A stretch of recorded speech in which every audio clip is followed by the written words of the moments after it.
नमस्कार साथियों, स्वागत है आपका अपने YouTube channel Shekhawati coaching renewal में। आज की अपनी क्लास होगी इंग्लिश सब्जेक्ट के बारे में और आज अपना वो चैप्टर होने वाला है जिससे अंग्रेज़ी की शुरुआत होती है और वो चैप्टर जिससे आज तक हम लोग टलते रहे हैं, क्योंकि इस चैप्टर के बिना हमारी इंग्लिश की जो यात्रा है वो शुरुआत से पहले ही रुक जाती है। तो आज का जो मैंने अपना वीडियो है वो डेडिकेट किया है अपने उन साथियों के लिए जो इंग्लिश में कहते हैं कि ट्रांसलेशन नहीं कर पाते, इतने सारे रूल है याद नहीं हो पाते और अल्टीमेटली वो इंग्लिश से पीछा छुड़ा लेते हैं। आज की मेरी एडवाइस आपके लिए ये होगी कि आज की जो क्लास है उसमें जो अगले 50-60 मिनट जिनमें हम इस वीडियो को, इस जो आज की कंसेप्ट है उसको सीखेंगे, उस कंसेप्ट के बाद आप खुद फील करोगे कि ये 60 मिनट हमारी ज़िंदगी के कई सालों का जो डर था उसको मिटा देंगे। तो ज़्यादा समय वेस्ट नहीं करते हुए आज हम बात करते हैं ट्रांसलेशन मेथड की, और ट्रांसलेशन में बिल्कुल देशी मेथड का ट्रांसलेशन। आप समझ रहे होंगे कि मैं कोई ज़्यादा ग्रामेटिकल रूल्स आपके सामने नहीं लाने वाला, कोई ग्रामेटिकल जो इश्यूज़ हैं या कोई ग्रामेटिकल टर्मिनोलॉजी वो आपके सामने नहीं रखने वाला। सीधी सी लाइनें, सीधा तरीका, ठेठ देसी अंदाज में आज हम सीखेंगे ट्रांसलेशन करना। तो चलिए क्लास स्टार्ट करते हैं। तो हाँ, अपने आज का जो हमने चैप्टर डाला है वो है अनुवाद, ट्रांसलेशन। और ट्रांसलेशन का जब भी नाम आता है दिमाग में वही पुरानी कंसेप्ट चलती है, टेंस कौन सा है, हेल्पिंग वर्ब कौन सी आएगी, मेन वर्ब कौन सी आएगी। तो आज इस पूरी कंसेप्ट को बदल देंगे आज। तो मेरी जो कंसेप्ट है ट्रांसलेशन के लिए, तो अपने सब दोस्तों के लिए मैं यही कह रहा हूँ कि मेरी जो ट्रांसलेशन की जो कंसेप्ट है वो ऐसी है कि आप लोगों को जब भी कोई एक ऐसा वाक्य मिलता है जिसका आपको ट्रांसलेशन करना है, आप एक काम करें, सबसे पहले जो उसमें जो पहला वर्ड है उस पहले वर्ड की इंग्लिश बना लें। उसके बाद में आप लोग जो लास्ट वर्ड है उसकी इंग्लिश बना लें, और उसके बाद आपको इस तरीके से बैकवर्ड चलना है और जो जो वर्ड आते जाएं उन वर्ड्स को आपने अंग्रेजी में लिखते जाना है। रिपीट करता हूं अपनी बात को, आपने सबसे पहले पहला शब्द उठाना है, उसके बाद में सबसे लास्ट वर्ड पे जाना है, लास्ट वर्ड के बाद में आपको जो भी वर्ड्स मिलते जा रहे हैं उन वर्ड्स की आप इंग्लिश मीनिंग्स लिखते जाओ, और आप फील करोगे कि 90% से भी ऊपर एक्यूरेसी के साथ आपका सेंटेंस तैयार हो जाएगा। वैसे भी मेरे दोस्तों की यही समस्या रहती है कि हमें मीनिंग तो सारे आते हैं, बस ये नहीं पता पहले कौन सा आएगा और बाद में कौन सा आएगा। तो उसका सोल्यूशन मैंने कर दिया। चलिए, जो मैंने कंसेप्ट रखी उस कंसेप्ट को यहाँ अप्लाई करते हैं। चलिए, सबसे पहले मैंने कहा आपको इस वर्ड का मीनिंग आना चाहिए और सारे दोस्तों को पता है वह का मतलब ही। अब मुझे सेकंड मीनिंग उठानी है इस लास्ट वर्ड की, रहा है। आपको हो सकता है अभी इसकी मीनिंग नहीं आए, लेकिन 10-20 मिनट के बाद जैसे जैसे वीडियो आगे बढ़ेगा आपको इन सब की मीनिंग्स भी आने लगेगी। तो जैसे ही, रहा है का अपने पास सॉल्यूशन है, या तो इज आना है, या एम आना है, या आर आना है, V1 और ING आनी है। तो ही के साथ ऑब्वियसली हम लोग लिखेंगे इज और V1 ING। अब V1 क्या है, वर्ब क्या है, जा की अंग्रेजी होती है गो। ही इज गोइंग, कहाँ जा रहा है, अगला वर्ड स्कूल। फिर साथ की मीनिंग विद, किसके, दोस्त के, और दोस्त भी कैसा, हिज, उसका दोस्त, अपने दोस्त के साथ वो स्कूल जा रहा है। चेक करें सेंटेंस को, he is going to school with his friend. बताइए, रूल अप्लाई हुआ, first word, last word, back to back. ठीक है, चलिए अगली कंसेप्ट पे जाते हैं, अगला और एग्जाम्पल देखते हैं। इसको तो आप ढंग से समझ चुके होंगे, पहला वर्ड, लास्ट वर्ड और उसके बाद बैक टू बैक। चलिए कुछ और एग्जाम्पल पे इसी फॉर्मूले को अप्लाई करते हैं। ये देखिए, अगली लाइन आपके पास, रमेश अगले सप्ताह जयपुर जाएगा। क्या थी अपनी कंसेप्ट, फर्स्ट लास्ट और बैक। इस वाली कंसेप्ट को लागू करते हैं।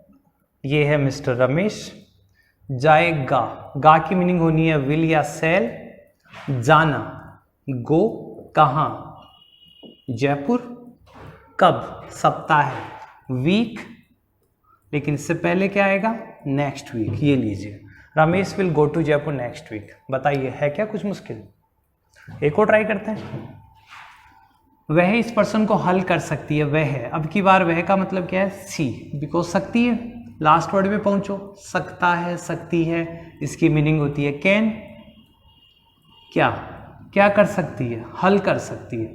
सॉल्व किसको? दिस क्वेश्चन को। वही ट्रेंड, फर्स्ट, लास्ट और बैक टू बैक। हो रहा है ट्रांसलेशन? हो सकता है मेरे कुछ दोस्तों के चेहरे पे स्माइल आई होगी, हाँ कर सकते हैं, यही मैं चाहता था। वह मेरी पसंदीदा बुक थी, वह आप कर दीजिए। इट, था या थी की मीनिंग क्या होती है भाई? Was favourite, my favourite book, it was my favourite book. हो गया। मैं हॉकी खेलना चाहता हूं, सेम तरीका, फर्स्ट, लास्ट और फिर बैक टू बैक। आई, चाहता, आई ये हूं, सॉरी चाहता है, चाहती है, चाहते हैं, इसके लिए होगा वांट। फिर जब दो वर्ब आती है, इसको जोड़ना और पड़ेगा हमें, तो play, I want to play what? Hockey, I want to play hockey. तो यहाँ पे आप लोगों ने देखा पहला शब्द और लास्ट शब्द, फिर आप बैक टू बैक मीनिंग भी लिखते जाएंगे तो आप 90% से अबोव एक्यूरेसी के साथ आपके सेंटेंस पूरे होंगे। अब इससे आगे हम लोग बढ़ते हैं कि आपको हो सकता है ये लास्ट वाले वर्ड्स कुछ कम समझ में आए, इनकी मीनिंग क्या होती है, बिकॉज हमने आज तक इनकी मीनिंगों को याद करने की कोशिश ही नहीं की। इसकी जगह हम हेल्पिंग वर्ब में, रूल्स में पढ़े रहा करते थे। अब बात करेंगे इनकी, ये कैसे आते हैं। तो अब मैं इस ट्रांसलेशन को स्टेप बाय स्टेप थोड़ा सोल्व करने की कोशिश करता हूँ। मेन थीम थी वो मैंने आपको बता दी, फर्स्ट, लास्ट और बैक टू बैक। क्या रहेगा अपना rule? First, last, back to back. चलिए अब इसके थोड़े से जो रूल हैं, जो देसी तरीके हैं इसके, उनको समझते हैं ताकि अपने वाक्य की एक्यूरेसी आगे बढ़े। अगले स्लाइड पे चलते हैं। हाँ जी,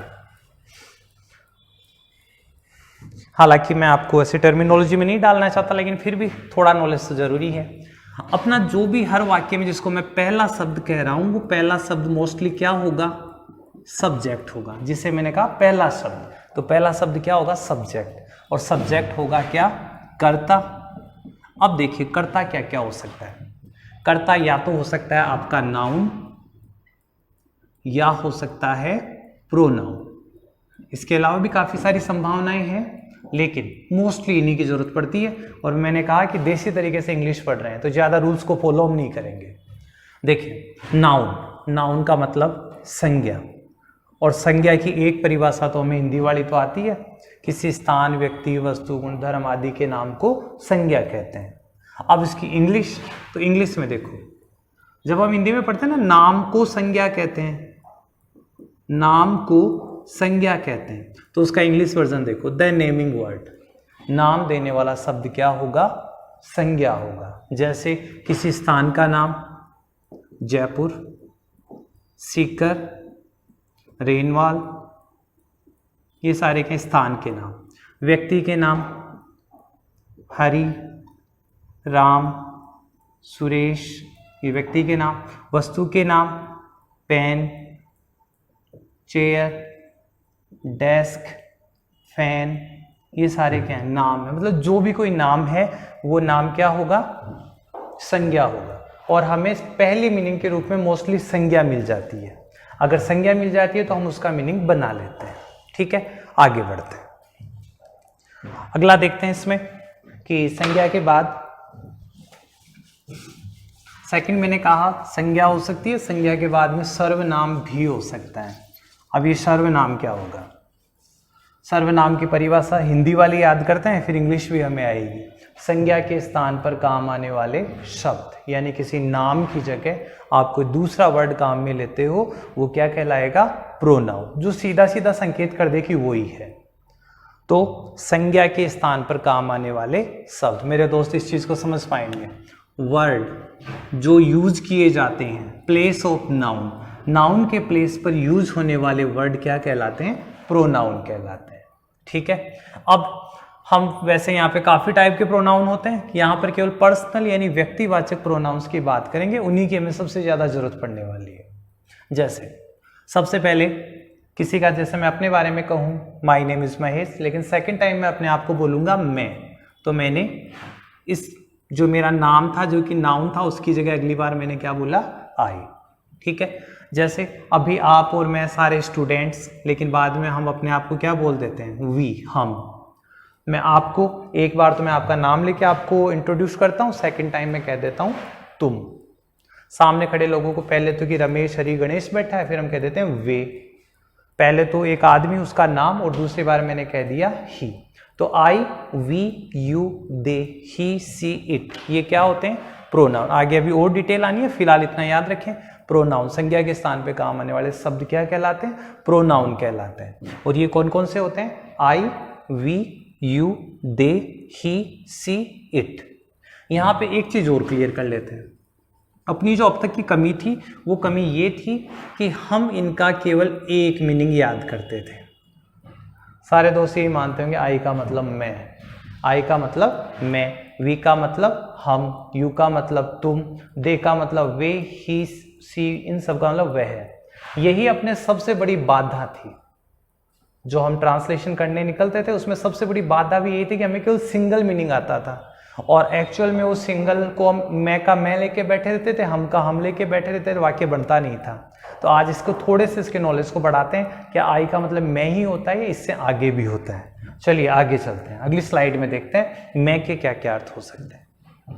हाँ देखिए, मैंने लिखा है मैं के आगे, मैं के मीनिंग मैं, मैंने, मुझे, मुझको, मेरे को, मेरे से। आप सब बोल के देख लीजिए, आप ये सारे वर्ड बोलते हैं, मैं, मैंने, मुझे, मुझको, मेरे को, मेरे से। मैं कहता हूं इन सब का मीनिंग होता है आई, इन सब का मतलब होता है आई। तभी मेरे दोस्त कहेंगे कि मुझे, मुझको, इनका तो हमने तो मी पढ़ा है। सही भी है आपकी बात। अब देखो मैं इस चीज को क्लियर करता हूं, आप एक बात के लिए मेरी बात माने, मैं, मैंने, मुझे, मुझको, मेरे को, मेरे से, जितने भी ऐसे शब्द होते हैं, अगर वो वाक्य के शुरू में आते हैं, वाक्य के शुरू में आते हैं यानी सब्जेक्ट के रूप में आते हैं, तो आप इन सब का इंग्लिश मीनिंग क्या बनाओगे, आई बनाओगे। अगर यही वाले वर्ड वाक्य के बीच में आ जाए, कहां पर आ जाए, वाक्य के बीच में आ जाए, ऑब्जेक्ट के रूप में आ जाए, तो इन सभी का मीनिंग आपको क्या करना है, मी करना है। तो आपको ध्यान क्या देना है कि ये बीच में आ रहा है या शुरू में आ रहा है, उस हिसाब से आप इसका निर्धारण करेंगे। अभी एग्जांपल से और समझाऊंगा आपको। और माई का मतलब क्या होता है, मेरा, और आगे इसको अपना के रूप में भी हम लोग समझेंगे। चलिए ये जो कंसेप्ट इसकी बात करते हैं, मैंने कहा मैं एक किसान हूं, मुझे घर जाना है,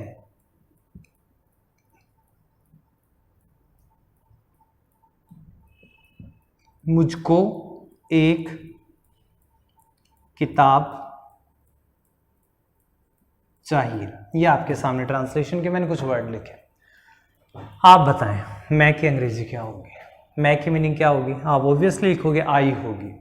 मुझे की मीनिंग मी थोड़ी लगा दोगे, यहाँ पे शुरू में आ रहा है तो आपको क्या लगाना है, आई। और मुझको, इसको ये भी शुरू में आ रहा है तो आपको क्या लगाना है, आई। लेकिन आगे देखना, बीच में आई तो क्या हो, जैसे उसने मुझे बुलाया,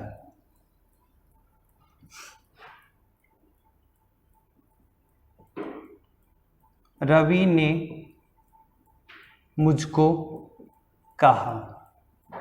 अब बताओ मुझको और मुझे की मीनिंग क्या बनेगी। मुझको और मुझे अगर शुरू में होते ये वर्ड तो हम क्या बनाते, आई।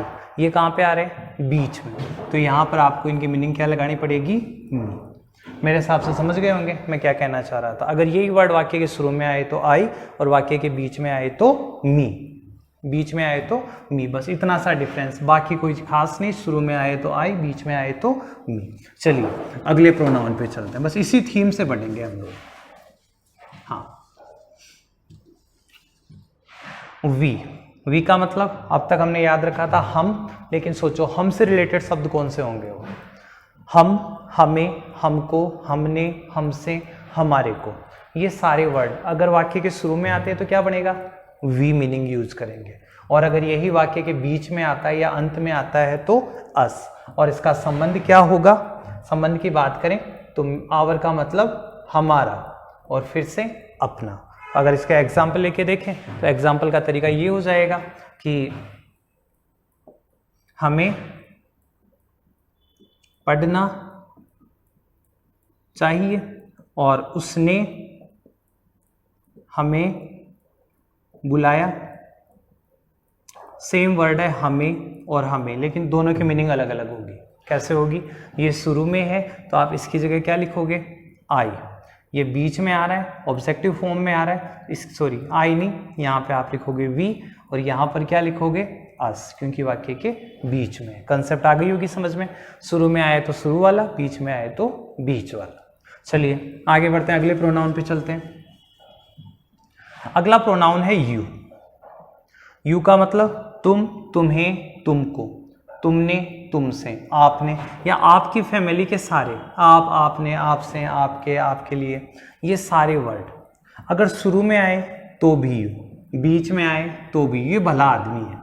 यू भला आदमी है, चाहे कहीं लगाओ, कोई चार्ज एक्स्ट्रा नहीं लेता। शुरू में भी यू, लास्ट में भी यू और बीच में भी यू, और इसका तुम्हारा या आपका, ये मीनिंग किसका हो गया, योर का। चलिए इससे आगे बढ़ते हैं, इसमें एग्जाम्पल की कोई ज़रूरत नहीं है हमें। दे, इकलौता मीनिंग हमने आज तक याद किया। दे का मतलब वे, इसके अलावा कुछ भी पूछा हमें नहीं आता। देखो भाई, दे यानी वे, अपने सामने खड़े कुछ लोग जो थोड़ी सी दूरी पर खड़े हैं, हम उनको कहते हैं दे यानी वे। हम उन्हें वो भी तो कह सकते हैं, वो लोग।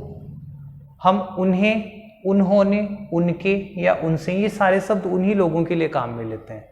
आज तक हम यहाँ तक अटके हुए थे, अब आपको यहाँ तक बढ़ना है। वे, वो, उन्हें, उन्होंने, उनके, उनसे, इन सारे शब्द, ये सारे शब्द अगर वाक्य के शुरू में आ जाते हैं तो आप क्या लगाओगे, दे। और अगर यही वाक्य के बीच में आ जाते हैं, वाक्य के अंत में आ जाते हैं, ऑब्जेक्ट वाली फॉर्म में आ जाते हैं, तो यहाँ क्या लगाओगे, देम। और फिर देर यानी उनका। देर का मतलब क्या है, उनका। आई बात समझ में। हमें एक वर्ड से, हमें केवल एक मीनिंग के बजाय थोड़ा आगे बढ़ना पड़ेगा, तब जाके हम सेंटेंसेस को सेट कर पाएंगे। देखते हैं, इसका दे का एक एग्जांपल देख लेते हैं। जैसे उन्होंने हमारी मदद की। अब मेरे ज़्यादातर दोस्तों कहेंगे यार उन्होंने की मीनिंग ही नहीं आती, क्योंकि कोई कहता है दे, अरे यार दे का मतलब तो वे होता है। अरे भाई वे, वो, उन्हें, उन्होंने, उनके, उनसे, आप हिंदी में तो अपनी वोकैबुलरी बढ़ाओ कम से कम। तो उन्होंने का मीनिंग क्या होगा, वही दे होगा, ठीक है। जैसे वे हमारे पड़ोसी हैं, वे हमारे पड़ोसी हैं। अब वे का मतलब भी क्या होगा, दे। मैं कहूं उनके पास कार है, तो उनके का मीनिंग भी क्या होगा, दे होगा। समझ गए मेरी बात। वाक्य के शुरू में आता है तो दे, और यही वर्ड वाक्य के बीच में आते हैं तो देम। अब साथ ही एक कंसेप्ट हो, ये जो वर्ड है आई, यू, वी, दे, ये एक फैमिली के मेंबर है। और वो फैमिली कौन सी है, बहुवचन वाली। आई, यू, वी, दे, चारों को आपने क्या मानना है, चारों प्रोनाउंस को प्लूरल मानना है। आगे हमें इसकी जरूरत पड़ने वाली है। आई, यू, वी, दे, ये चारों क्या है, प्लूरल है। चलिए आगे बढ़ते हैं, इसके अलावा जो अपने पास बचे हैं उनके बारे में बात करते हैं। हाँ,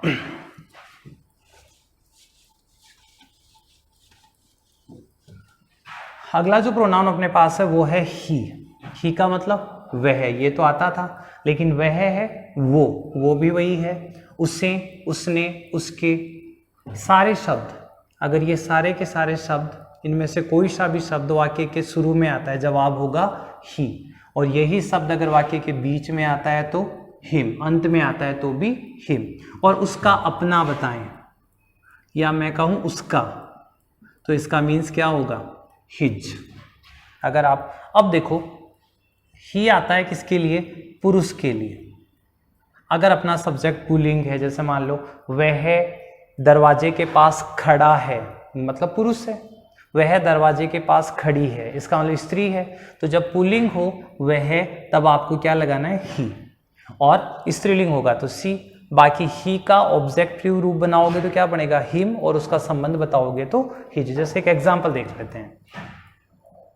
ही ओपन्ड हिज पर्स, उसने अपना पर्स खोला। यहाँ पे आप देखेंगे कि वह जो आदमी था उस आदमी ने अपना पर्स खोला है, अपने पर्स में से पैसे खर्च किए। अगर इसकी जगह ये होता जैसे सीता ओपन्ड हिज पर्स, अब आप बताएं पैसे किसके खर्च हो रहे हैं, सीता के या किसी मोटियार के? सुन रहे हैं, सीता के या किसी मोटियार के? पैसे किसके खर्च हो रहे हैं यार, ये तो हिज के खर्च हो रहे हैं। तो ये हिज तो कोई अपना भाई है, ये तो कोई पुरुष है, इसके पैसे खर्च हो रहे हैं। अगर इसे अपने पैसे खर्च करने होते तो ये कौन से पैसे खर्च करती, हर पर्स में से पैसे निकालती। ठीक है, आगे बढ़ते हैं, ही आपके समझ में आ गया होगा। उसके बाद में सी, मीनिंग सारे सेम है, वह है, वो, उसे, उसने, उसके, बस फर्क कितना है, ये पुल्लिंग के लिए ही आएगा और स्त्रीलिंग के लिए सी आएगा। अगर जैसे कोई लड़की खड़ी है, कोई औरत खड़ी है, तो वह है, वो, उसे, उसके, उसने, उससे, ये सारे वर्ड सी के लिए। और अगर इसी को आप वाक्य के बीच में या अंत में डालना चाहते हो तो क्या लिखोगे, हर, और उसका संबंध भी अगर आप बताओगे तो वो भी क्या होगा, हर ही होगा। जैसे मैंने अभी बताया, सीता ने अगर हिज पर्स खोला है तो उसके पैसे किसी आदमी के पैसे खर्च होने वाले हैं, और हर पर्स खोला है तो खुद के पैसे खर्च होने वाले हैं। चलिए आगे चलते हैं। तीसरा, ही सी के बाद में है इट। ये किसके लिए आता है, ये आता है किसी भी नॉन लिविंग के लिए, निर्जीव के लिए, जानवर के लिए, किसी वस्तु के लिए, इन सब के लिए क्या आता है, इट। इसके मीन्स देखें, यह है, इसे, इसके, इसने, इसको, इससे, ये सारे वर्ड अगर शुरू में आए तो इट, बीच में आए तो भी इट, और इसका अगर संबंध बताया जाए तो क्या लिखोगे, इट्स। संबंध बताया जाए तो इट्स। यहाँ पे फिर मैंने कहा एक और फैमिली वाली बात आ गई। वो फैमिली वाली बात क्या, ही यानी वह एक, सी यानी वह एक, और इट यानी यह एक, मतलब एक वचन के लिए आएगा। ये किसके लिए आएगा, एक वचन के लिए आएगा। और जो हमने पढ़ा था आई, जो हमने पढ़ा था यू, जो पढ़ा था वी और दे, वो किसके लिए आया था, वो प्लूरल था। वो क्या था, प्लूरल। वो प्लूरल और प्रोनाउंस थे, ये सिंगुलर प्रोनाउंस है। तो ये आपके प्रोनाउंस का इश्यू तो खत्म हुआ। प्रोनाउंस में जो खास बात मैंने आपको बताई वो क्या है, आपको प्रोनाउन का एक अर्थ नहीं, उससे ज़्यादा अर्थ आपको समझने पड़ेंगे, तब जाके हम आगे इससे बढ़ पाएंगे। I you we they he she it सबको पता है, मैं, तुम, आप, वह, कोई, ये भी सबको पता है। लेकिन ट्रांसलेशन के लिए आपको चाहिए कि उसके एक से ज़्यादा मीनिंग्स आपको आए, और आई होप आप इनको याद करोगे। अब सब्जेक्ट की बात तो हो गई। सब्जेक्ट के बाद में दूसरा वर्ड है हेल्पिंग वर्ब।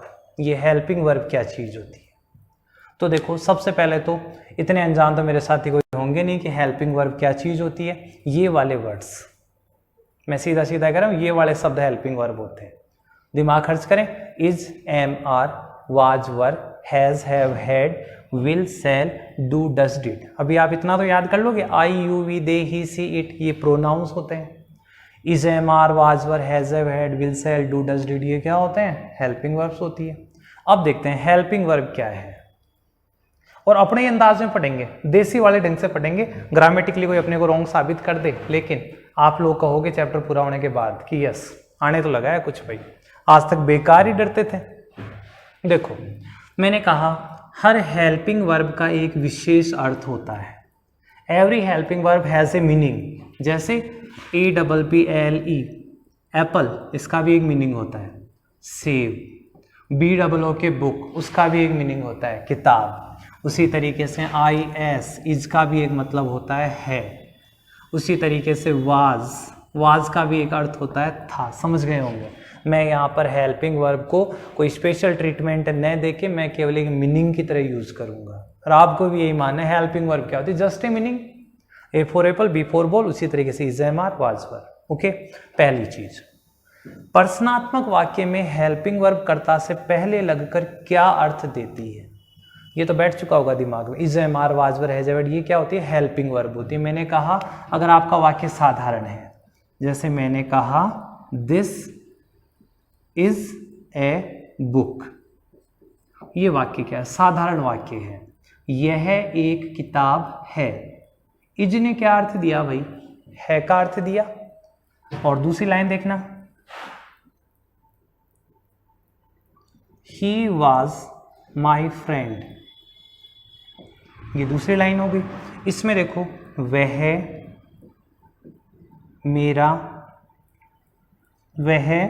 मेरा फ्रेंड का मतलब दोस्त और वाज का मतलब था, वह मेरा दोस्त था। अब बताओ वाज का अर्थ क्या आ रहा है, था आ रहा है। ये तो पहली वाली लाइन क्लियर हो रही है कि हर हेल्पिंग वर्ब का एक विशेष अर्थ होता है, लेकिन सेकंड लाइन में क्या कहा, प्रश्नात्मक वाक्यों में हेल्पिंग वर्ब कर्ता से पहले लगकर क्या अर्थ देती है। जैसे इसको बनाता हूं, इज दिस ए बुक, ये लो जी, ये प्रश्नात्मक हो गया वाक्य, इज दिस ए बुक। अब आप बताओ इज का अर्थ क्या निकल रहा है। इज का एक अर्थ तो जो था है वो तो अपनी जगह तैयार पड़ा है, लेकिन यहां शुरू में आ गई ना, तो इसका विशेष अर्थ क्या होगा, क्या यह एक किताब है। लाइन आई समझ में। जब भी हेल्पिंग वर्ब वाक्य के शुरू में बिफोर द सब्जेक्ट आती है तो यहाँ पे जवाब क्या होगा, हेल्पिंग वर्ब का अर्थ बनेगा क्या। स्पेसिफाइड मीनिंग तो होना ही होना है, हेल्प ये अर्थ क्या और बन जाएगा। जैसे यहाँ देखना, ही वॉज माई फ्रेंड, वह मेरा दोस्त था, यहाँ वाज का अर्थ केवल था। और अब देखना, वॉज ही माई फ्रेंड, ये क्वेश्चन मार्क। अब बताओ वाज का अर्थ क्या होगा, वाज के दो मीनिंग हो जाएंगे, क्या और दूसरा था तो लास्ट में, क्या वह मेरा दोस्त था। कंसेप्ट हुई क्लियर। हेल्पिंग वर्ब अगर सब्जेक्ट के पहले आती है तो उसका अर्थ होता है क्या। जैसे बोलते हैं ना, आर यू रेडी, आर पहले आ गया तो क्या बोलेंगे, और यू आर रेडी, आप तैयार हो, आर यू रेडी, क्या आप तैयार हो। ठीक है, हेल्पिंग वर्ब का शुरू में आना क्या कहता है कि इसका अर्थ वाक्य बन जाएगा प्रश्नात्मक और ये हो जाएगा क्या अर्थ हो जाएगा, जबकि उसका पर्टिकुलर जो अर्थ था वो सेम का सेम रहेगा। आगे देखें, हेल्पिंग वर्ब टेंस का बोध कराती है। हमने आज तक इसी को रटा है, हेल्पिंग वर्ब आएगी तो टेंस का पता रहेगा, टेंस का पता है तो उसमें हेल्पिंग वर्ब फिक्स होगी। यहाँ भी एक बार इस बात को मान लेते हैं, हर टेंस की अलग अलग हेल्पिंग वर्ब होती है। जैसे हमने कहा साहब इज एम आर, तो हम कह देंगे साहब प्रेजेंट टेंस की बात है। मैं कहूँ कि साहब हैज़ और हैव, आप कहोगे प्रेजेंट परफेक्ट टेंस की बात है। मैंने कहा वाज वर, आप कहोगे पास्ट टेंस की बात है। मैं कहूँगा विल या सेल, तो ये फ्यूचर टेंस की बात है। फिलहाल मैं इतना सा कह रहा हूँ कि हेल्पिंग वर्ब टेंस का बोध कराती है, बिल्कुल कराती है, लेकिन हम इसको इतनी ज़्यादा तवज्जो नहीं दे रहे। आगे के वीडियोज़ में जब टेंस पढ़ाएंगे तब आपको इन चीज़ों के बारे में और डिस्कस करूँगा। फिलहाल इतना सा मानना है, हेल्पिंग वर्ब का अर्थ होता है, शुरू में लगाए तो क्या अर्थ और देती है, हेल्पिंग वर्ब टेंस का बोध कराती है। इससे इंपॉर्टेंट चीज़ों पे आगे चलते हैं। ग्रामेटिकल चीज़ों को तो हम अवॉइड ही कर रहे हैं आज। हाँ, अगली जो कंसेप्ट है जो सबसे ज़्यादा परेशान करती थी वो ये, हमें कहा जाता था एक वचन लगाओ, बहुवचन लगाओ, ये सिंगुलर ये प्लूरल। उसका सुपर सॉल्यूशन देता हूँ आपको। हेल्पिंग वर्ब एक वचन या बहुवचन होती है, क्या समझ में आया। हेल्पिंग वर्ब जो होती है वो एक वचन भी होती है और बहुवचन भी होती है। अब इसका मतलब जो जिन जिन टेंसों में हेल्पिंग वर्ब के ग्रुप होते हैं, जैसे इज एम आर एक साथ बोलते हैं, डू डज एक साथ बोलते हैं, हैज हैव एक साथ बोलते हैं, वाज वर एक साथ बोलते हैं, इसका मतलब उनमें से एक तो एक वचन होता है, एक क्या होता है, बहुवचन होता है। अब नीचे की लाइन देखें, एक वचन कर्ता के साथ एक वचन हेल्पिंग वर्ब आती है, बहुवचन कर्ता के साथ बहुवचन हेल्पिंग वर्ब आती है। सो सिंपल, क्या याद करना, आपका कर्ता एक वचन तो हेल्पिंग वर्ब भी एक वचन, कर्ता बहुवचन तो हेल्पिंग वर्ब भी बहुवचन। सिंपल सी बात है, बस पता इतना होना चाहिए कौन सी हेल्पिंग वर्ब सिंगुलर है और कौन सी नहीं। तो पहले तो मैं कर्ता की बात कर लेता हूँ। ये देखो कर्ता, कर्ता सिंगुलर और कर्ता प्लूरल। मैंने क्या बताया था, he she it singular, I you we they plural. इसके साथ जैसे मान लो बंदे ने नाम दिया राम, नाउन है लेकिन एक वचन है, राम एंड हरी, ये क्या हो गए, बहुवचन हो गए। बॉय सिंगुलर और बॉयज प्लूरल। तो आप संज्ञा का तो एक वचन बहुवचन संभाल लोगे आराम से, केवल प्रोनाउन का देख लो। प्रोनाउन में ही, सी, इट, सीधा सीधा देखो ना, ही का मतलब वह है एक, सी का मतलब वह है एक, इट का मतलब वह है एक, तो सारे के सारे क्या हैं, सिंगुलर। और यू, वी, दे, ये तीनों आपको लगते हैं, दे यानी वे बहुत सारे, वी यानी हम बहुत सारे, यू का मतलब आप बहुत सारे, रहा मैं, तो यार मैं किसी से कम थोड़ी ना हूँ, मैं अकेला 10 के बराबर, तो ये सारा ग्रुप क्या मानेगा, प्लूरल। रिपीट करके देखो, सिंगुलर ही, सी, इट, और ये भी देखो सिंगुलर में स वाला ग्रुप, इस वाले ग्रुप में स आ रहा है तो ये सिंगुलर का ग्रुप है, इस वाले में नहीं आ रहा तो ये प्लूरल का ग्रुप है। ठीक है, क्या याद रहा, singular subject he, she, it, plural subject I, you, we, they. अब आप लेते आए अपनी सारी हेल्पिंग वर्ब्स को। सपोज आपके पास किसी टेंस में ये बात सामने आ रही है कि आपको है लगाना है, इज लगाओगे, एम लगाओगे, आर लगाओगे, तो फिर आपको उन हेल्पिंग वर्बों को ये देखना पड़ेगा कि ये सिंगुलर है या प्लूरल।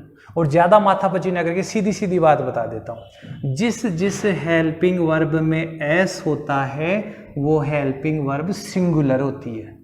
क्या समझ में आया? जिस जिस हेल्पिंग वर्ब में एस होता है वह सिंगुलर होती है। कैसे? Is, am, are, is S आया सिंगुलर, आर प्लूरल। आई की कुछ खास बात है, आई केवल एम केवल आई के साथ आएगा। डज और डू, डज में एस आ रहा है सिंगुलर है, डू में नहीं आ रहा प्लूरल है। हैज एस आ रहा है सिंगुलर है, डज है हैव नहीं आ रहा प्लूरल है। वाज सिंगुलर है और वर प्लूरल है। इसको ब्लू इसलिए किया क्योंकि आई के साथ वाज लग जाता है, ये थोड़ा सा चेंज कर लेता है बंदा। और देखो वर्ब की फर्स्ट फॉर्म और एस या ई एस, वर्ब की फर्स्ट फॉर्म अकेली है उसके साथ एस या ई एस। एस किसके साथ है? इसके साथ, तो सिंगुलर के साथ ये आएगा, प्लूरल के साथ ये। कैसे? इसकी बात बाद में करते हैं।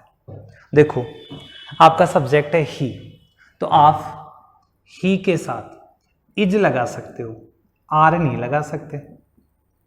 इसके साथ आप डज लगा सकते हो, डू नहीं लगा सकते। ही के साथ आप हैज लगा सकते हो, हैव नहीं लगा सकते। आप इसके साथ वाज लगा सकते हो, लेकिन आप इसके साथ क्या नहीं लगा सकते? वर नहीं लगा सकते। इसके साथ आप जैसे फर्स्ट फॉर्म के साथ आपने गोज कर दिया, लेकिन आप गो नहीं लगा सकते। आई क्या बात समझ में? जैसा आपका सब्जेक्ट है वैसी ही आपको हेल्पिंग वर्ब लगानी पड़ेगी। सिंगुलर है तो सिंगुलर, प्लूरल है तो प्लूरल। तो जिसमें एस वो सिंगुलर, जिस ग्रुप में एस वो सिंगुलर, जिसमें एस नहीं है वो प्लूरल। अब मैंने कहा एस का नियम, लेकिन जैसा आपको दिख रहा है कि मैंने इसको अलग से कलर किया है, इसका मतलब ये थोड़ा डिफरेंट है। यहाँ पे अपना एस का रूल काम नहीं करता, अब बिल्कुल उल्टा पड़ जाता है। जैसे सेल, तो आई और वी, आई और वी के साथ ही शैल लगता है। किसके साथ? आई और वी के साथ ही शैल लगता है। शेष जो बच गया, शेष कौन बच गए भाई? शेष बच गए ये, इन दो के अलावा ये और ये। इन सब में जो आया वो क्या होगा? इन सब के साथ लगेगा विल लगेगा। तो मेरे हिसाब से ये एक बहुत बड़ी समस्या रहा करती थी। आज आसानी से हम लोगों ने इसको सॉल्व कर लिया होगा। कैसे? जिसमें एस है वो सिंगुलर, जिसमें एस नहीं है वो प्लूरल। आप भी एक बार खुद इंडेक्स बना लेंगे कि इज सिंगुलर है या आर सिंगुलर है, डज है या डू है। तो बस एस है वो सिंगुलर है, जिसमें एस नहीं है वो प्लूरल है। ठीक है, अच्छे से बात समझ में आ गई? चलो आगे बढ़ते हैं। आगे क्या कहती है अपनी हेल्पिंग वर्ब? हाँ जी, ये लो, सबसे काम की बात, सबसे काम की बात, जो पता नहीं ग्रामर इस बात को एक्सेप्ट करती है कि नहीं करती, मैं करता हूँ और आप भी करोगे। हिंदी वाक्यों के अंतिम शब्द या शब्दांश का इंग्लिश वर्ड ही हेल्पिंग वर्ब होती है। अपने लिए तो हेल्पिंग वर्ब क्या है? हिंदी वाक्य के अंतिम शब्द या शब्दांश का इंग्लिश वर्ड हेल्पिंग वर्ब होती है। एक लाइन लिख दी किसी ने कि रमेश एक अच्छा लड़का था। अब बंदे की ये समझ में नहीं आ रहा यार मैं इसमें हेल्पिंग वर्ब क्या लगाऊं। अगले की ये समझ में नहीं आ रहा कि हेल्पिंग वर्ब क्या लगाऊं। अब हम भी सोचे टेंस कौन सा, क्या आएगा क्या नहीं आएगा। यहाँ देखो यार सब कुछ सीधा सीधा सा है, इस लाइन को फॉलो करो। हिंदी वाक्यों के अंतिम शब्द का अंग्रेजी मीनिंग हेल्पिंग वर्ब होती है। बताओ था की मीनिंग क्या होती है? वाज। क्या होती है? वाज। मिल गई ना आपको हेल्पिंग वर्ब, ये लो।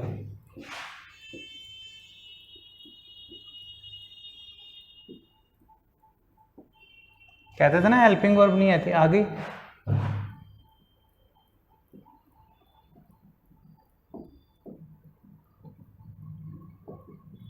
वह मेरी मदद करेगा। यार इसकी हेल्पिंग वर्ब क्या लेके आए? टेंस भी नहीं आते, क्या करें? देखो अंतिम शब्द गा, ठीक है। गा की मीनिंग क्या होती है? या तो होगी विल या होगी शैल, और अपना काम खत्म। तो यहाँ पे क्या है? ही। बताओ विल लगाऊं या शैल लगाऊं? शैल तो किसके साथ आता है? केवल आई और वी के साथ। से इसके साथ क्या आएगा? विल आएगा। तो ये लो जी, ही विल, ये हो गया। लास्ट का हो गया बैक आउ, मदद करना। हेल्प मेरी, मी, बड़ा नहीं सेंटेंस। कहीं कुछ एक्स्ट्रा जरूरत पड़ी? मैंने कहा आखिरी वर्ड हेल्पिंग वर्ब है, तो सब सीधा सीधा आखिरी वर्ड हेल्पिंग वर्ब होती है। तो जब भी कोई आपको वाक्य को ट्रांसलेट करना हो, आप अगले बंदे के आखिरी वर्ड पे ध्यान दे लो, बंदे ने बोला क्या है, वहीं से दिमाग में चलो मुझे ये शब्द लगाना है, बाकी सब होता जाता रहेगा, ठीक है। तो हिंदी वाक्यों के अंतिम शब्द का अंग्रेजी मीनिंग ही क्या होता है? हेल्पिंग वर्ब होता है। आगे बढ़ते हैं। अब बिल्कुल सिंपल सी चीज, कुछ एक मीनिंग्स जो आपको आते हैं, बस अलग पॉइंट ऑफ व्यू से आपको समझना है कि इन मीनिंग्स का अर्थ क्या होता है। सिंपली आता है आपको, जैसे इज का मतलब है, आता है, कोई समस्या नहीं। एम का मतलब हूँ, ये भी आता है। आर का मतलब है, लेकिन ये कौन से वाला है भाई? बहुवचन वाला है। इज का मतलब है सिंगुलर, और सिंगुलर कौन कौन से किस किस के साथ आ सकता है? ही के साथ आ सकता है, सी के साथ आ सकता है, इट के साथ आ सकता है, रवि के साथ आ सकता है, सीता के साथ आ सकता है। सिंगुलर है ना सारे। अगली चीज क्या आएगी? इज। तो इज का मीन्स आपको पता चल गया है। एम का मतलब हूँ, एक सेकेंड,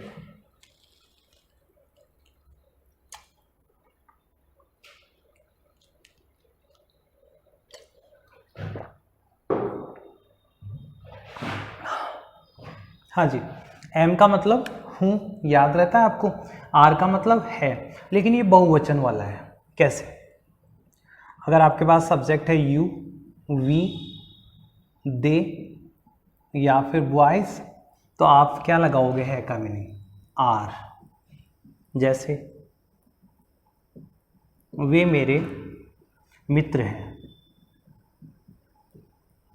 और वह मेरा मित्र है। देखो वे की मीनिंग दे। अब इस है की मीनिंग क्या उठाओगे? इस है की मीनिंग इसके हिसाब से होगी ना, तो ये बहुवचन वाला है, और बहुवचन वाले है की मीनिंग क्या होती है भाई? आर। आप इसकी मीनिंग उठा दो। आर क्या बचा? फ्रेंड, तो माई फ्रेंड। ये देखो वह मेरा मित्र है, फिर से है, लेकिन इसके हिसाब से ही सिंगुलर है तो is my friend, he is my friend. Okay, is am are समझ में आ गया? कोई समस्या नहीं रही इस चीज के बारे में। बिल्कुल सिंपल सिंपल वाले मीनिंग है, वही मीनिंग जो हमें आते हैं, बस प्रॉपर टाइप से यूज करना बाकी था अपना। अगला वर्ड देखो, is to, am to, are to. Is to, am to और आर टू। इज टू का मतलब है कार्य करना है। इज टू का मतलब क्या होगा? कार्य करना है। जैसे मान लो आपको कोई वाक्य दे दिया, एक एग्जांपल फ्रेम करते हैं। उससे एक किताब खरीदनी है। फोकस ऑन नी है, ठीक है। मुझे पढ़ना है।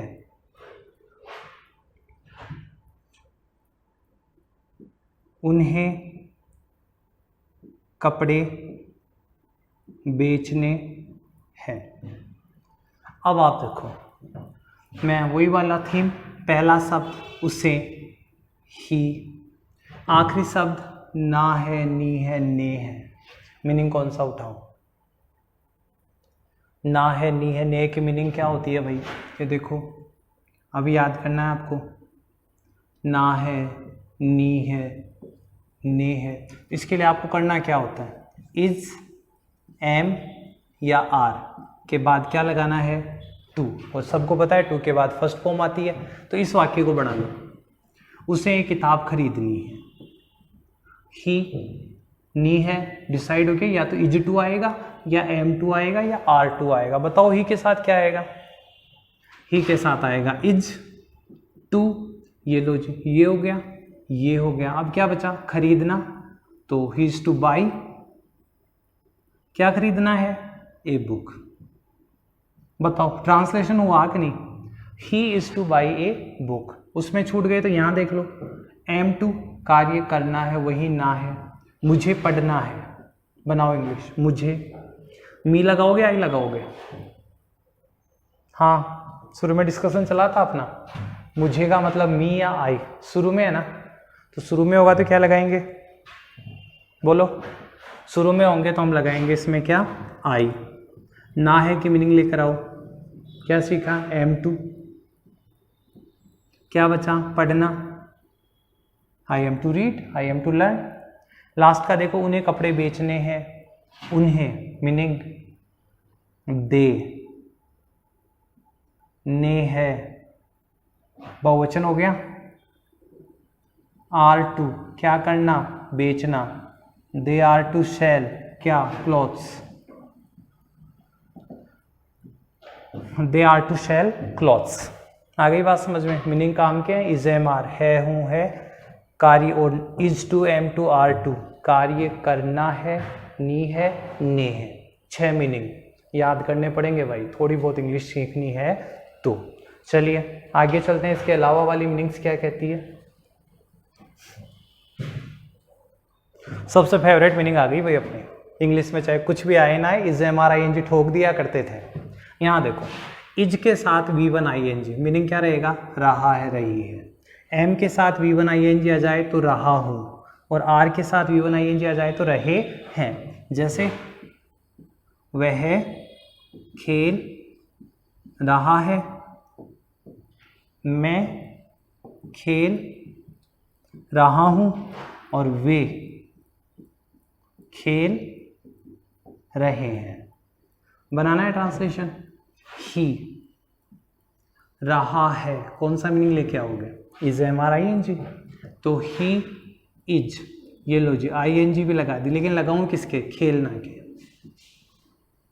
ही इज प्लेइंग, मैं खेल रहा हूं, देन आई रहा हूं, एम प्लेइंग, और वे खेल रहे हैं तो दे आर प्लेइंग। याद क्या रखना है? जब भी आपको किसी वाक्य के लास्ट में ये वर्ड मिले, रहा है, रही है या रहे हैं, तो आपको करना क्या होगा? इज एम आर के साथ ING लगा दे, जो भी सुटेबल अकॉर्डिंग टू सब्जेक्ट। बस इतना सा। चले आगे बढ़ते हैं।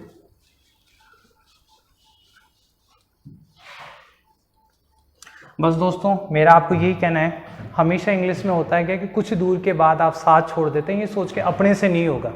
हम बहुत दूर तक चल चुके हैं, ज़्यादा कुछ बचा नहीं है। कुछ एक मीनिंग्स के बाद आपको लगेगा कि यार हो जाएगा, इसलिए आप वीडियो के साथ बने रहें। और ये जो आने वाले जो कुछ मिनट्स हैं, ये जो आज की जो क्लास है, वो आपके लिए लाइफ चेंजिंग क्लास होगी।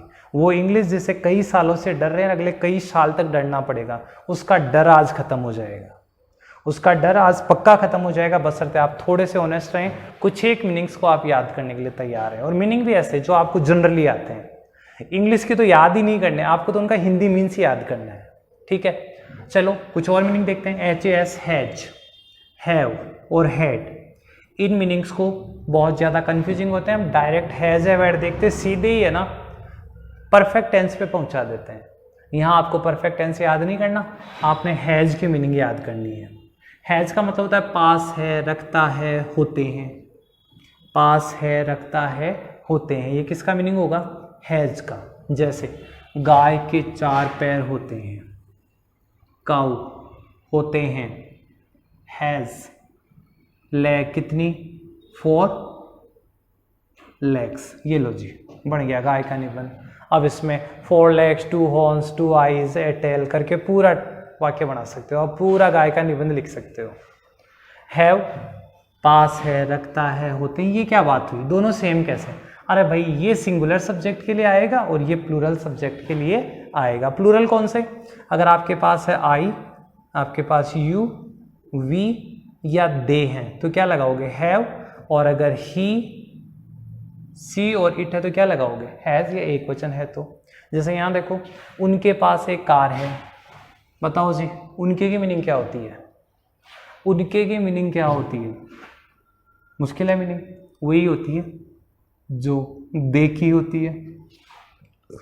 अगर आप याद करोगे तो यही वर्ड निकल के आएगा, दे। पास है, ये देखो इसका मीनिंग चाहिए हमें, पास है का मीनिंग। पास है का मीनिंग क्या है? हैव, क्या? एक कार। अब आप कहोगे बीच में से कैसे उठा लिया? अरे भाई अकेले है का मीनिंग नहीं, जब हमें इसका पूरा एक साथ कॉम्बो पैक याद है, हमें पूरा कॉम्बो पैक याद है। पास है की मीनिंग जब हमें एक याद है तो क्या हम 2 बार थोड़ी लिखेंगे? तो पास है की मीनिंग क्या होती है?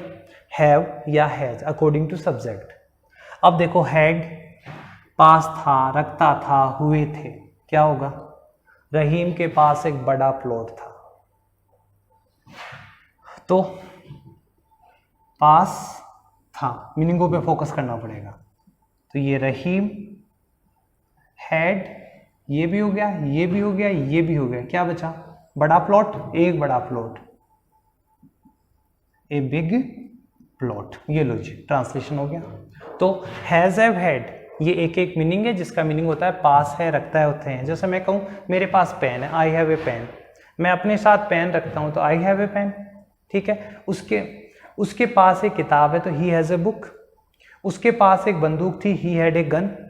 तो हैज़, हैव, हैड कुल मिला के क्या है? पास है, होता है या रखते हैं कि मीनिंग्स है अकॉर्डिंग टू सब्जेक्ट्स नंबर। आपका सब्जेक्ट एक वचन है या बहुवचन, उसके आधार पर। चलो आगे बढ़ते हैं, कुछ और हेल्पिंग वर्ब्स है। इस हैज़, हैव, हैड को आप थोड़ा सा स्पेशली देख लेना, ये बहुत कंफ्यूज करती है। आगे हम पर्सन पढ़ेंगे टेंस हो के, आइडेंटिफाई द टेंस के, और जब आइडेंटिफाई करेंगे तो बड़ा कंफ्यूज करेगी। फिलहाल देखिए, हैज के साथ थर्ड फॉर्म, हैव के साथ थर्ड फॉर्म, बात एक ही रहने वाली है दोनों की। चुका है, चुकी है, चुके हैं, या है, ये है। अगर किसी वाक्य के लास्ट में ये आता है तो आपको हेल्पिंग वर्ब या मीनिंग कौन से काम में लेनी? Has third form.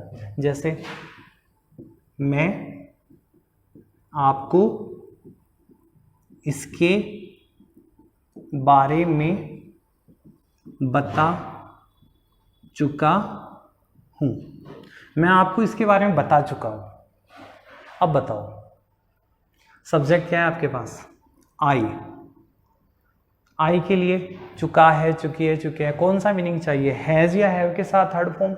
अलग अलग रटने की जरूरत नहीं है, चुका है, चुकी है, चुके हैं, वर्ड याद कर लो, हैज या हैव के साथ थर्ड फॉर्म। सब्जेक्ट के हिसाब से यूज कर लेंगे, एक वचन है तो हैज, बहुवचन है तो हैव। तो आई। अब बताओ चुका है तो हैज आएगा या हैव आएगा? प्लूरल है तो ऑब्वियसली हैव आएगा। I have. थर्ड फॉर्म किसकी बताऊं? बताना की, तो टेल यानी बताना और टोल्ड यानी बता चुका। आई हैव टोल्ड, ठीक है। I have told. अब यहां पे इस यू को ले लेते हैं वरना वो वाला तरीका भी अपनाते हैं। I have told you about it. I have told you about it, मैं इसके बारे में तुम्हें बता चुका हूं। जैसे वह अपने घर जा चुका है या वह अपने घर चला गया है, मीन्स देखना दोनों के। वह अपने घर जा चुका है या वह अपने घर चला गया है, दोनों सेम है भाई, दोनों में काम पूरा हो चुका है। घर जा चुका है, घर चला गया है, तो क्या करें? चुका है, चुकी है कि या है, ये की मीनिंग उठा लाओ। जैसे ही चुका है तो या तो हैज़ आएगा या हैव आएगा। बताओ, ही सिंगुलर तो has, he has gone to his home. या है कि भी सेम मीनिंग आने वाली है, he has gone to his home. ध्यान रखना, चुका है, चुकी है, चुके हैं, या है, ये है, ये है, इन सभी का मीनिंग सेम होना है। बस हैज है, एक वचन बहुवचन का रेशियो रखना है आपको। नंबर थर्ड, हैड और थर्ड फॉर्म। इसका मतलब है चुका था, चुकी थी, या था, ये थी। जैसे वह अपनी दुकान बंद कर चुका था, वह अपनी दुकान बंद कर चुका था। पहला मीनिंग ही, चुका था, कौन सी मीनिंग याद हुई है हमें? हैड थर्ड फॉर्म है ना सामने, तो ही हैड थर्ड फॉर्म लगानी है, लेकिन लगानी किसकी है? इसकी, बंद करना। तो CLOSE क्लोज, थर्ड फॉर्म करनी है तो क्लोज्ड। ही हैड क्लोज्ड, किसे क्लोज कर दिया उसने? हिज शॉप, वह अपनी शॉप को क्लोज कर चुका था, वह अपनी दुकान बंद कर गया था, बंद कर चुका था। तो तीन मीनिंग्स आपको फिर याद करने के लिए दे रहा हूं, has third form, have third form और हैड थर्ड फॉर्म। चलिए थोड़ा सा और आगे बढ़ते हैं, बस अब आप पैसेंस बनाए रखें कुछ 1 मिनट और। ये देखें, वाज, प्यारा सा मीनिंग है, था, थी, थे। वाज और वर दोनों को एक साथ ले लेते हैं। था, थी, थे जब भी आपको लिखना पड़े तो या तो वाज आएगा या वर आएगा। जैसे इट वॉज माई रूम, ये मेरा कमरा था। यह है मेरा बैग था। क्या लिखोगे? इट था का मतलब was my bag, it was my bag. ये मेरे कपड़े थे, तो ये का मतलब होगा दीज वर माई क्लॉथ्स। वही तरीका, फर्स्ट लास्ट और बैक टू बैक। उसके बाद में वाज वर ING, रहा था, रही थी, रहे थे। वाज वर ING, रहा था, रही थी, रहे थे। ज़्यादा कुछ रटने की जरूरत नहीं, आता है हमें। ING लगे तो रहा, रही, रहे, और वाज वर का मतलब था, थी, थे। चलिए आगे बढ़ते हैं। कहा था ना बिल्कुल सिंपल वाली मीनिंग्स है, मोस्टली आपको आती है, ज़्यादा कुछ करने की जरूरत नहीं है। अब देखो क्या याद करोगे? गा, गे, गी का एक ही मीनिंग, विल या शैल। गा, गे, गी का एक मीनिंग कौन सा? विल या शैल। हमने क्या पढ़ा था? आई और वी है आपका सब्जेक्ट, तो क्या लगाओगे? शैल। शेष बच गए तो विल। जैसे वह जयपुर जाएगा। ही, गा की मीनिंग लेके आओ भाई, विल या सेल। अब कोई कहे विल, कोई कहे सेल। एक रूल याद रखना, आई और वी है तो सेल, बाकी विल। तो ही विल, ये सलट गया, ये सलट गया, बचा क्या? जाना। जाना की मीनिंग क्या होती है? गो। और कहाँ जाएगा? Jaipur. He will go to Jaipur. और जैसे मैं इसे पढ़ूंगा, मैं इसे पढ़ूंगा, तो आई गा, विल या सेल? तो सेल, पढ़ना, read, I shall read it, मैं इसे पढ़ूंगा। अब विल और सेल क्लियर हुआ। गा, गी का मीनिंग आपको याद करना है, विल और सेल। आगे बढ़े। कैन, काम का मीनिंग है। जब तक हम लोग इसका अर्थ सकना याद रखते हैं तब तक ये अपने कहीं या काम नहीं आता। आप इसका अर्थ सकना नहीं, सकता है, सकती है याद करो। कैसे? जब लगे कि हाँ ये पावर की बात चल रही है, कैपेसिटी की बात चल रही है, तो आप इसमें क्या लगाओगे? सकता है, सकती है। जैसे वह इस पर्सन को हल कर सकता है। अब आप सोचो, लास्ट वर्ड, ये फर्स्ट वर्ड, ये लास्ट वर्ड, मीनिंग ये दोनों की आती है अब आपको। इसका मतलब ही, सकता है का मतलब कैन, काम क्या बचा, हल करना, तो हल को क्या बोलेंगे, सॉल्व। किसे, this question, he can solve this question. देखो एक मीनिंग कितने काम की है, लास्ट मीनिंग आया, पहला आता था और बाकी के भी आते हैं। मीनिंग्स हमें चाहे कोई वाक्य दे दे, मैक्सिमम मीनिंग्स आती है, आता नहीं है तो बस उनको अरेंज करना, आता नहीं तो उनको केवल जोड़ना, वो आज सीख ही रहे हैं। वह तेज दौड़ सकता था, वह तेज दौड़ सकता था। बनाओ देखिए ट्रांसलेशन, वह ही सकता था, मीनिंग आती है क्या, सकता था, कुड, क्या बचा, तेज दौड़ना, दौड़ना, रन, तेज, फास्ट। बन रहा है ना ट्रांसलेशन, कैसे नहीं होता। चाहिए हमें गरीबों की मदद करनी चाहिए, हमें गरीबों की मदद करनी चाहिए। ट्रांसलेशन करें, हमें की मीनिंग लेके आओ भाई, वी, आखिरी वर्ड चाहिए, क्या मीनिंग होगी चाहिए की, शुड। अब क्या बचा, मदद करना, मदद करना भी हो गया, कौन बचे, poors, we should help poors. तो ये अपना हेल्पिंग वर्ब का इश्यू कंप्लीट हुआ। हेल्पिंग वर्ब क्या है, केवल एक मीनिंग है। क्या समझ में आया अब तक, हेल्पिंग वर्ब क्या है, एक मीनिंग है जो हिंदी वाक्य के आखिरी शब्द का मीनिंग होती है, और हमें क्या करना होता है, पहला शब्द और आखिरी शब्द की मीनिंग लेकर आते ही वो हमें क्या मिल जाती है, हेल्पिंग वर्ब मिल जाती है। ठीक है, हेल्पिंग वर्ब का चैप्टर क्लोज हुआ है। हेल्पिंग वर्ब में आपको केवल मीनिंग से याद करने, मोस्टली आते हैं, एक आध शब्द और जोड़ने होते हैं। चलिए, इसका लास्ट जो इश्यू है वो है मैन वर्ब, और मैन वर्ब के वो यूज देख लेते हैं। बेचारे बुक्स छापने वाले इतने सारे मैन वर्ब्स लिख के देते हैं 5-10 पेज तक, लेकिन हम नहीं करते उनको याद करें, क्या जरूरत महसूस हो तब करें ना। आज उसकी जरूरत देखते हैं। मैन वर्ब क्या होती है, कोई भी काम, उस काम का इंग्लिश जो वर्ड होता है वो अपने लिए क्या है, क्रिया है। जैसे काम, खाना, पीना, उठना, बैठना, रोना, धोना, सोना, सब चीज़ें क्या है, क्रिया, और इनका अंग्रेजी में जो वर्ड होगा वो क्या हो जाएगा, वर्ब हो जाएगी। अब वर्ब की 3 फॉर्म होती है, V1, V2, V3, वर्ब की first form, second form, third form, और चौथी जो फॉर्म है वो है V1 ING फॉर्म। ठीक है, अब हम अपनी जरूरत के हिसाब से पढ़ेंगे इनको। जैसे 2-3 वर्ब्स मैंने उठाई, go, went, gone, going, eat, ate, eaten, eating, write, wrote, written, writing. सबसे पहले तो सिंपल वाली चीज पे आते हैं, इसके बारे में आपको क्या ख्याल है।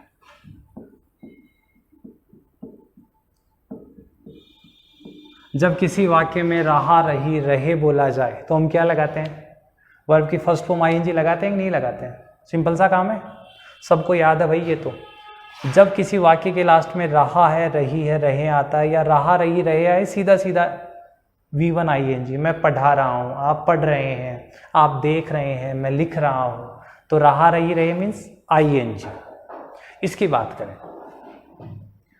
वर्ब की फर्स्ट फॉर्म, जैसे गो को उठा लेते हैं, गो का मतलब है जाना, वेंट का मतलब है गया, और गोन का मतलब है जा चुका।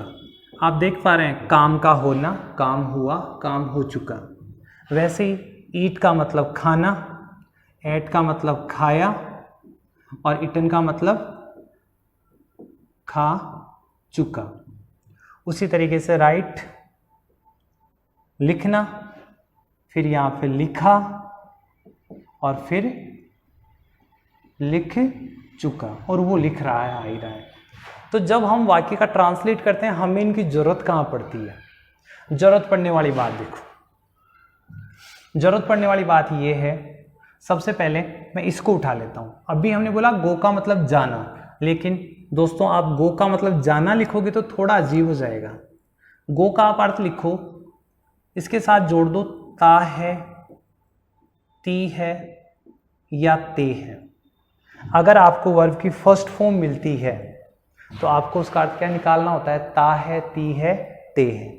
यहाँ पे एक और थोड़ा सा लॉजिक है, वो क्या, यू देखें, अगर वर्ब की फर्स्ट फॉर्म अकेली आती है या वर्ब की फर्स्ट फॉर्म के साथ एस या ईएस लगा हुआ होता है तो आप उसका अर्थ क्या निकालें, ता है, ती है, ते है।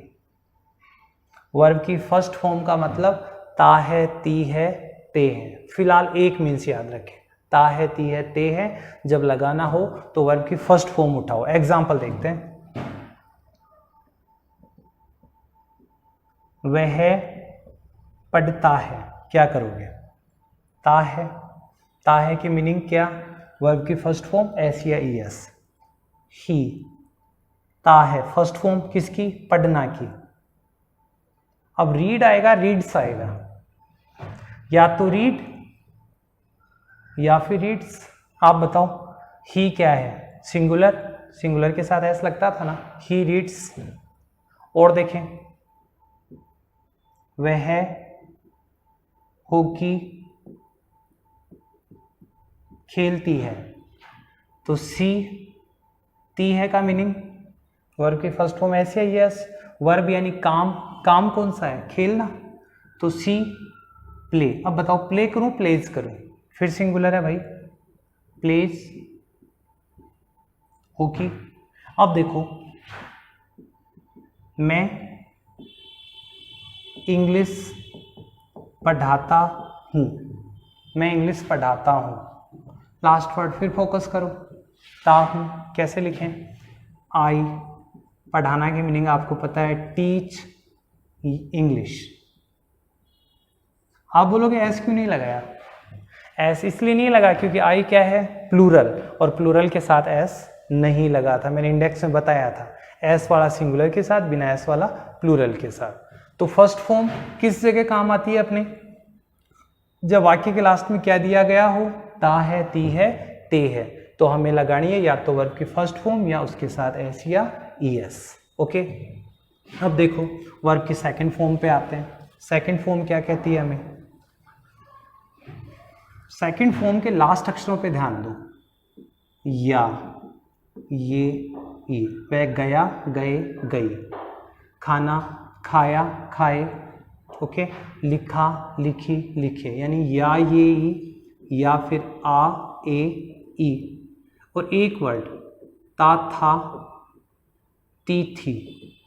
ये वाले शब्द अगर आपको वाक्य के लास्ट में मिलते हैं तो आपको कोई भी हेल्पिंग वर्ब यूज नहीं करनी। क्यों नहीं करनी, क्योंकि इनका अर्थ ही यही निकल रहा है। मेरी बात समझ लेना, जब ता है, ती है, ते है आया था तो आपने वर्ब की फर्स्ट फॉर्म यूज की थी। जब यहाँ पर या, ये, ई, आ, ए, ई या फिर ता, था, ती, थी आता है तो आपको सेकंड फॉर्म यूज करनी है वर्ब की, न कि कोई हेल्पिंग वर्ब। जैसे लाइन लिखते हैं, वह बाजार गया, वह बाजार गया। बताओ क्या करें इसमें, वह बाजार गया। हेल्पिंग वर्ब लाओगे कहीं से, मुझे तो नहीं लगता कोई जरूरत है। पहला शब्द ही, आखिरी शब्द या का मतलब सेकंड फॉर्म, या का मतलब सेकंड फॉर्म। सेकंड फॉर्म किसकी, गया, जाना की। तो गो की सेकंड फॉर्म क्या होती है, वेंट। और कहाँ, मार्केट। दूसरा देखें, उसने दरवाजा खोला। अब बोलो, ही खोला, वही आ गया ना, सेकंड फॉर्म किसकी, खोलना की। तो ही ओपन्ड द डोर। ये वाला देखना, ता, था, ती, थी। वह एक गांव में रहता था, वह एक गांव में रहता था। इसका मीन्स लाना है भाई, सेकंड फॉर्म है, इसका मीन्स क्या है, सेकंड फॉर्म। तो ही, रहना, लीव, सेकंड फॉर्म के नाम पर ईडी लगा दो। ही lived in A village, he lived in A village, वह एक गांव में रहता था। कितना गजब का काम है। वाक्य के लास्ट में या, ये, आ, ए, ई या ता, था, ती, थी आ गया। You have no need to add any helping verb, कोई हेल्पिंग वर्ब आपको नहीं लगानी, डायरेक्ट वर्ब की सेकंड फॉर्म लगानी। और लास्ट चुका था, जैसे गो, वेंट, गॉन, ये थर्ड फॉर्म है। थर्ड फॉर्म का मतलब है वाक्य के लास्ट में क्या आएगा, चुका, चुकी, चुके। बस इसके साथ था, है या गा आएगा तो वो हेल्पिंग वर्ब डिसाइड कर देगी। चुका, चुके के नाम पे आपको थर्ड फॉर्म यूज करनी है। चले आगे बढ़ते हैं। तो ये मैंने आपको सिंपली ये बता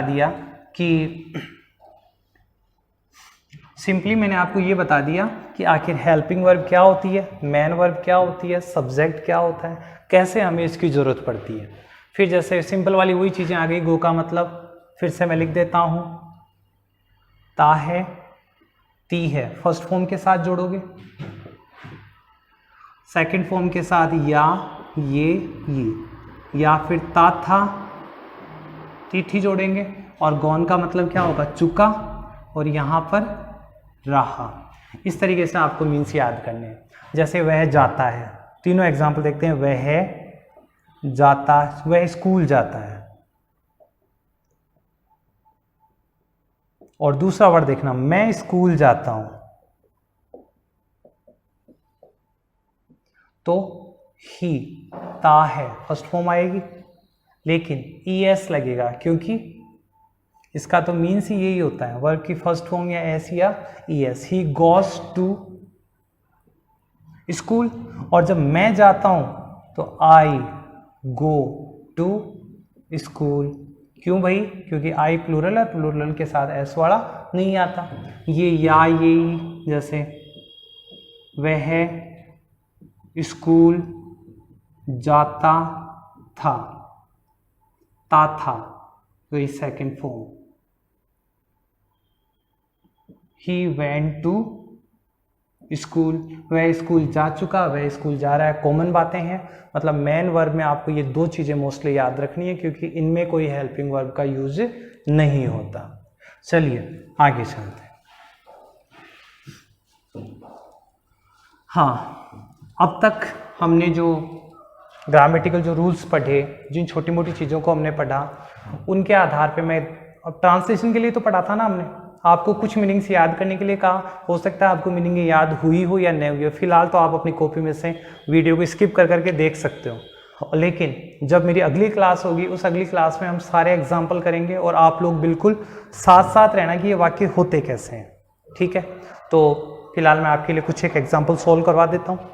और वो एग्जाम्पल्स कौन से देंगे, भारत मेरा देश है। आप पूरी मेहनत के साथ कोशिश करें। भारत, इंडिया, कौन सा वर्ड लाऊं दूसरे नंबर पे? दूसरे नंबर पे वर्ड कौन सा लेके आऊं? ये या ये? क्या कहा था? लास्ट है की मीनिंग इज। अब कंट्री, लेकिन ये पहले लगेगा डिटरमिनर से, जो इंडिया इज माई कंट्री। मैं एक छोटे से गांव में रहता हूं, ताहू पे फोकस करें। ताहू, या तो वर्ब की फर्स्ट फॉर्म आएगी या उसके साथ एस या ई एस आएगा। आई, वर्ब क्या है? रहना। बताओ एस लगाऊं कि नहीं लगाऊं? नहीं लगानी। क्यों नहीं लगानी? क्योंकि ये क्या है, वर्ब की, ये आपका सब्जेक्ट है, प्लूरल है, प्लूरल के साथ एस वाला नहीं आता। तो आई लिव, अब ये हो गया, ये हो गया। अगला मीनिंग क्या है? मे, इन। अब एक छोटा सा गांव, इन ए स्मॉल विलेज। मेरे पास 2 गाय हैं। ये वाला मीनिंग याद करके बताओ क्या था? मेरे पास 2 गाय हैं। मेरे, माई करोगे या आई करोगे? मेरे की मीनिंग क्या करोगे भाई, माई या आई? ऑब्वियसली आई होगा, सब्जेक्ट है। आई, पास है की मीनिंग क्या बताई थी? हैव या हैज। फिर क्या बची? 2 काउस। आई के साथ हैव आएगा क्योंकि आई क्या है, प्लूरल है। तो साथियों, आपने देखा कि किस तरीके से हम इतनी, ये जो हमने घंटे भर के लिए जो कुछ भी पढ़ा, उससे हम कितनी आसानी से हम लोग क्या कर पा रहे हैं, ट्रांसलेशन कर पा रहे हैं। तो मेरा आपसे यही कहना है कि आप जो कुछ मैंने पढ़ाया उसको एक बार ये सोच के कि ज़िंदगी में अगर 1 घंटा देने से, ज़िंदगी का अगर 1 घंटा या कुछ मिनट इस सब्जेक्ट को देने से इस सब्जेक्ट का डर अगर ख़त्म हो सकता है तो हमें ये करना चाहिए। जैसे अभी जो मैंने पढ़ाया, कुछ मीनिंग्स अगर आपको मुश्किल से 50-60 मीनिंग होगी, अगर वो आपको याद होती है तो हम क्यों नहीं कर सकते ट्रांसलेशन? कर सकते हैं। और देखो ट्रांसलेशन हम करेंगे, आप और हम मिलके अब ट्रांसलेशन करेंगे। देखो लाइन पढ़े, मैं शाम को मेरे दोस्त के साथ रोज़ाना फुटबॉल खेलता हूँ। अरे यार काफ़ी लंबा सेंटेंस हो गया, लगता नहीं अपने से बन पाएगा। अरे बनेगा भाई। देखो मैं, आई, लास्ट वर्ड क्या है? ताहू। क्या डिसाइड हुआ? या तो वर्ब की फर्स्ट फॉर्म या उसके साथ एस या ई एस। वर्ब क्या है? खेलना, तो आई प्ले। एस नहीं लगेगा क्योंकि प्लूरल है। मैं प्ले करता हूँ, मैं खेलता हूँ। अब इधर चलो, क्या? फुटबॉल, तो आई प्ले फुटबॉल रोजाना, डेली के साथ, with my friend. I play football daily with my friend. या मैं शाम को इन इवनिंग और लगा दो भाई, इवनिंग और टिका दो, सेंटेंस आपका बन रहा है पूरा। हरी मेरे साथ नहीं खेलता। आई होप मैंने ये मीनिंग आपको नहीं बताई होगी। जहां पर नहीं ता है आए, वहां पर आपको डू या डज नॉट V1 यूज करना है। जहां पर नहीं और ता है एक साथ आए, वहां पर do does not V1 use करनी है। जैसे हरी, अब नहीं ता है तो हरी के साथ क्या आएगा? डू या डज? Does not. ये हो गया, ये हो गया, ये हो गया। बच्चा क्या? खेलना मेरे साथ, with me. Hari does not play with me. Hari मेरे साथ नहीं खेलता। उन्हें घर जाना है। बताओ ना है की मीनिंग ढूंढ लो पहले तो। सबसे पहले क्या ढूंढनी है? ना है की मीनिंग क्या थी वही? या तो इज टू था, या फिर एम टू था, या फिर आर टू था। देखो उन्हें, उन्हें की मीनिंग दे के साथ क्या लगाओगे? इज, एम या आर? आर, फिर क्या? टू। ये हो गया, ये हो गया। बचा क्या? जा यानी जाना और घर। दे आर टू, पहले इसी को लो गो और उसके बाद home. They are to go home. कैसे नहीं बनता देखिए, ये भी बना है, आगे वाले भी बनेंगे, और जब हम चाहेंगे तब बनेंगे, जितने चाहेंगे उतने बनेंगे। कब बनेंगे? बस थोड़ा सा, थोड़ी सी मेहनत, और you will feel the change in your life. English जो डराती थी, हम जब अंग्रेजों से नहीं डरे तो अंग्रेजी से क्या डरेंगे भाई? और अब तो आपको पता है ब्रिटेन का प्रधानमंत्री भी अपने वाला होने वाला है, अपने वाला। तो हम क्यों डरे ब्रिटेन से? हम क्यों डरे वहाँ की लैंग्वेज से? और देखो कुछ और एग्जाम्पल अपने सामने है, कोशिश करें। हमें इस पार्ट को सीखना है भाई। ना है मीनिंग क्या होगी? वही मीनिंग इज, एम या आर के बाद टू और वर्ब की फर्स्ट फॉर्म क्या लगाना है हमें? वी। वी के बाद क्या लगाओगे? इज, एम या आर? Are to. ये हो गया, ये हो गया। अब क्या करना है? सीखना। फर्स्ट और लास्ट तो हो चुका है, सीखना, लर्न। क्या? This lesson. We have to learn this lesson. उसे इस कार को रिपेयर करना है, ना है, फिर वही वाले मीनिंग। तो ही करना है, हैज, नो, ना इजी आ रहा है। He is to repair this car. उसे इस कार को रिपेयर करना, सेम मीनिंग आएंगे। वह अपने भाई के साथ स्कूल जा रहा है तो ही रहा है, तो is, am are I N G. Is, I N G मैंने लगा दिया, जा का मतलब go. He is going to school, किसके साथ? अपने भाई के साथ, विथ हिज ब्रो। वह अपने भाई के साथ स्कूल जा रहा है। तो ट्रांसलेशन बनता है भाई, बस एक एक मीनिंग प्रॉपर टाइम पे प्रॉपर मीनिंग का सिलेक्शन अपना सही होगा तो ट्रांसलेशन बनेगा। लास्ट, मेरी माँ मेरे लिए खाना पका रही है, क्या कहता है दिमाग? इसमें तो या तो इज आएगा या एम आएगा या आर आएगा, V1 और ING आएगा। देखो, मेरी माँ, माई मदर, पका रही है तो इज ING। क्या पका रही है, कर क्या रही है? पकाना। तो पकाना का मीन्स क्या होगा? कुक। अब क्या बचा? माई मदर इज कुकिंग मील, खाना। किसके लिए? लिए की मीनिंग क्या होती है? फॉर, और मेरे का मतलब me. My mother is cooking meal for me. वे अपना होमवर्क कर रहे हैं, दे, वही रहा है, रही है, रहे हैं। They are ING। ING किसके साथ? वर्ब के साथ, करना। They are doing their homework, they are doing their homework. Ravi अपनी ड्रेस धो चुका है, रवि चुका है। चुका है की मीनिंग्स क्या निकलेगी? हैज या हैव के साथ थर्ड फॉर्म क्या होगी? हैज या हैव के साथ थर्ड फॉर्म। तो रवि हैज, थर्ड फॉर्म ये लो, लगाऊं किसके? धोना। तो WASH, वाश यानी धोना, फर्स्ट फॉर्म, ED लगा दिया, washed. Ravi has washed his school dress. Ravi अपनी स्कूल ड्रेस धो चुका है। तो दोस्तों, आपने देखा कि हम लोग, अगर हमें कुछ चीज़ें, कौन सी चीज़ें? पहला वर्ड, लास्ट का वर्ड, इसकी अगर हमें मीनिंग्स आती है, पहला और लास्ट का अगर हमें इसकी मीनिंग आती है, सपोज हमने ये मीनिंग उठा ली, हमने ये मीनिंग उठा ली, उसके बाद तो आपको एक एक करके केवल शब्दों को लिखना है और आपका ट्रांसलेशन हो जाएगा बिल्कुल। कोई टेंस की जरूरत नहीं पड़ रही, कोई नियम की जरूरत नहीं पड़ रही। First last back to back, first last और बैक टू बैक। तो उम्मीद करता हूँ आज का वीडियो आपको पसंद आया होगा, और उम्मीद ही नहीं, मेरी आपसे रिक्वेस्ट भी है कि आप कुछ ऐसा करें कि ये जो शब्द हैं, ये जो वाक्य हैं, जो मैंने कुछ आपको लिखवाया, उसको आप ढंग से याद करें।